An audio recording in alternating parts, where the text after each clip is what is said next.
Hello, this is Lena from Venice. Yes, it does rain a lot. It seems like there's a hole in the sky.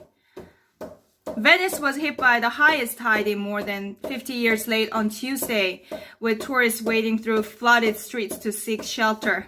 The exceptionally intense high waters peaked at 1.87 meters as a flood alarm sounded across Italy's iconic city of canals, as waters reached their second highest ever recorded levels. Since 2003, an enormous project to build 78 floating gates to protect Venice's lagoon during high tides has been under development, but it has been plagued by cost overruns, scandals, and delays. I'm very sorry to hear this. Thank you, and back to you. This is Lena from WJK News. Hello, this is Lena from WJK News. Yes, I'm in California. Okay, here's the news. Police in California are being looked into after transit officers in the Bay Area were seen and filmed arresting a black man for eating a sandwich on a train platform at around 8 a.m. last Monday.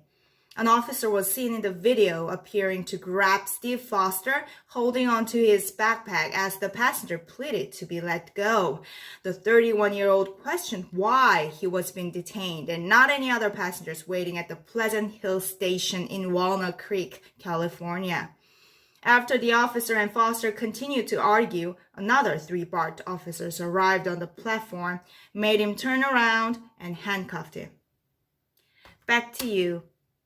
This is Lena. Thank you. Touch global headlines. More than 300 protesters have been killed in Iraq amid escalating unrest since anti-government protests erupted a month ago. The resignation of Bolivian President Evo Morales has prompted leftist leaders in Latin America to denounce a coup and condemn the protests in the region. Hong Kong police have fired live rounds during recent demonstrations, leaving 2 protesters in critical condition. At least 20 people have died and dozens more are missing after Cyclone Bulbul hit the coast of India and Bangladesh.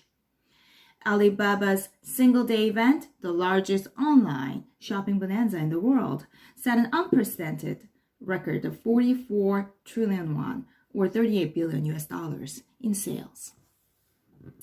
4 African-American women known as the Hidden Figures who worked at NASA during the space race are being awarded Congressional Gold Medals, the highest civilian award in the U.S.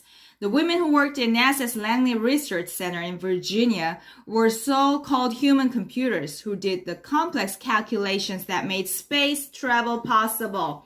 They played pivotal roles in World War II aircraft testing, supersonic flight research, and sending the Voyager probes to explore the solar system.